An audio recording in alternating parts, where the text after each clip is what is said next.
Hi guys, wee Bob here, and this is my Ivan Aivazovsky drawing. Hope I didn't butcher that. There's seagulls outside, there's cars going by, there's this big light above my head. That's because I live in the attic, because I'm stored here. Not really, I'm not like an AI robot or anything like that. Anyway, let's go on with this. So I'm just going to start this off, and I'm going to pause it once I get my 3 blocks of colour in. This is the original reference here, and I'm trying to replicate kind of base colours. I do sample this picture to get these base colours here, and then I work from those base colours usually only. Let's carry on and we'll see what we're going to do here, which we're blocking out the different areas of the drawing, and I'll pause in a minute just to kind of show you where those areas are. Okay, so I've paused it just as I'm drawing the galley ship, and I'm just going to point out the different areas that I'm looking at personally. I've got, like I said, I've got this black area here. I've got a kind of cloud bank here with a dark area. I've got a wave which kind of comes up here, and I've got this corridor of wave that goes down here, and then I've got the sunshine. I've got a wave here, a wave, some various other waves. I've got the actual structure of the ship, and I've got the sunshine, and I've got the break in the sun here. Now this really looks like an ant. We've got an ant, and he's decided he's given up the ghost, and he's holding up his surrender flag. I surrender. So blocking out is really what I'm doing. I've got this block here. Let's get the red back. I've got my sail ship here. Get this area here. We've got this dark area that I'm going to fill in a minute. We've got our sunshine which comes down here, and I'm just really blocking out the sea and how the sea is going to move.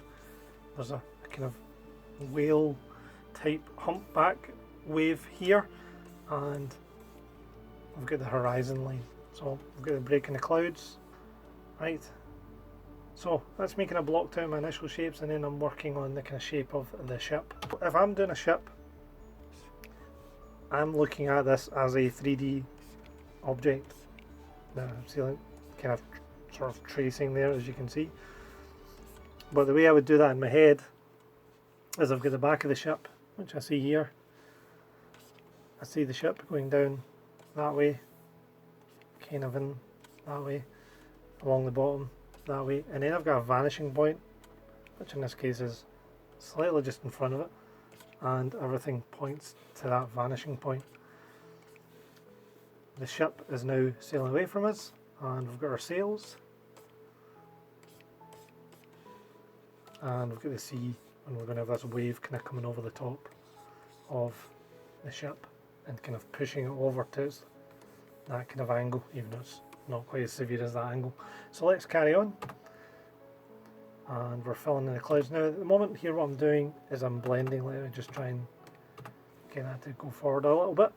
I'm using this handy brush which I've given you in the description. Handy brush, originally from Angel Gnev. I've got a soft brush originally from Dave Greco, and I've put them into a little package for you guys to download for free. So if you do like this video so far, you're enjoying this, please remember to leave me a like and subscribe if you think this is good. There's a video every Friday. If you've got any questions or comments, please leave them in the comments below, but let's carry on. So I've got these 2 brushes. Also, I only work in 1 layer. I don't tend to work in multiple layers. But what I was trying to talk about here was this handy brush, and the reason I use this handy brush, it's actually the one I've got up just now, as you can see, and I blend with it now. Up here in the corner there will be a card that pops out from the right hand side, and it will tell you about a blending tutorial that I did. Here as another thing, if you want to show kind of clouds with rain, you kind of want this overbearing shadow with breaks in it. That's where this handy brush is kind of handy. Sorry, I really should stop with the jokes. We've got our sunshine here, and I'll show you how to do that in a wee minute. Ivan Aivazovsky is a Russian painter born on 29th of July 1817, and he died on the 2nd of May 1900. He's got over 6,000 art paintings attributed to him, and that might be even as many as 20,000. He had a fascination with drawing the sea and the ocean, which I absolutely have a fascination with the sea and the ocean personally. I visit it often because I live on the coast of Scotland, and yeah, so in case you were wondering where my accent was from, I am from Scotland, not far from Glasgow. Anyway, So up in the corner will be loads of different videos that you can move on to after you've watched this one, if you choose to do so. So let's carry on and we'll talk about the sun, right? So you maybe have seen a wee minute ago me drawing the sunshine, is you want a soft brush. And so if we grab a soft brush, wee bob airbrush, it's in the package below, and I make it really, really big and I tap my screen. But I want this to be bright, and then I want to go back in with my handy brush. Let's change back to the handy brush. You don't have to, it depends what type of sunshine you want. But I can then choose this really white, oops, that's really white, and get those hard edges between, rather than the soft edges. If I really want a solid looking sun, I want to use something that's got a hard edge. That sun looks like a lemon. I really want the sun, this hard edge, that's kind of what I'm looking for. And if it was a flat sea, I would start by making this kind of reflection on the waves and bringing it, and as it gets closer to me, making this kind of funnel shape.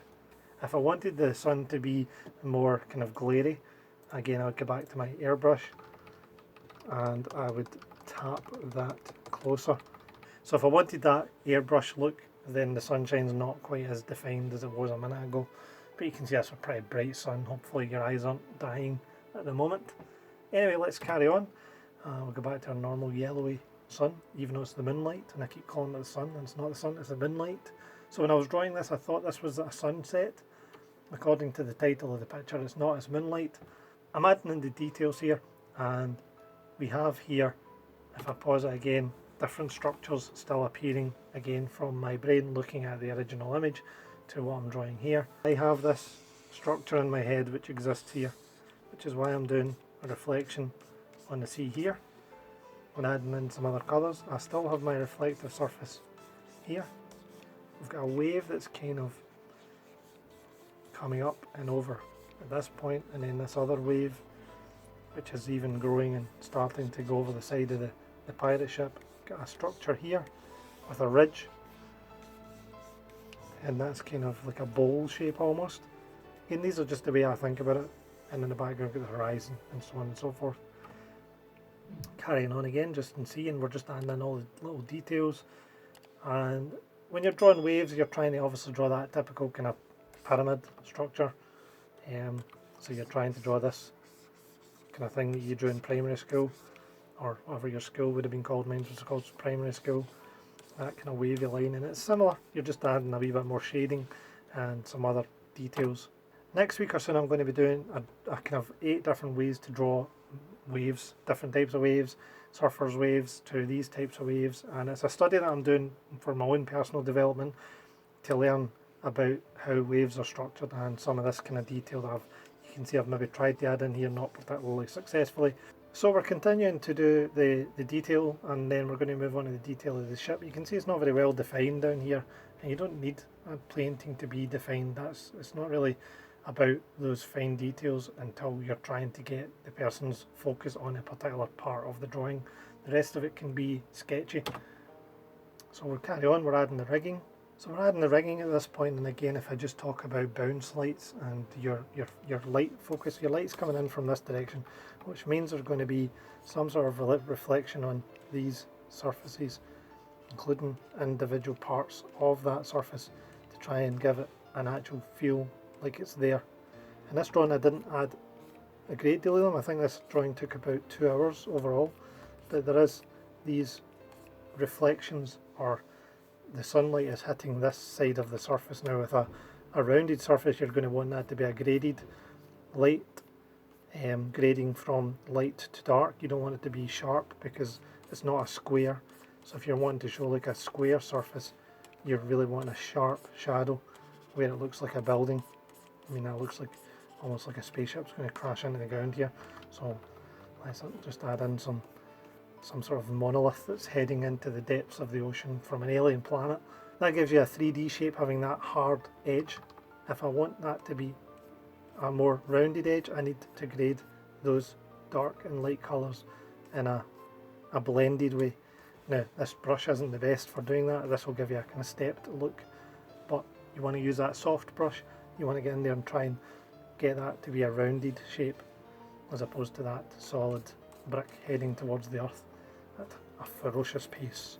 I've got the moonlight here, and the moonlight is coming down and reflecting onto this side of the ship, so there is small details here that just enough to give you the impression.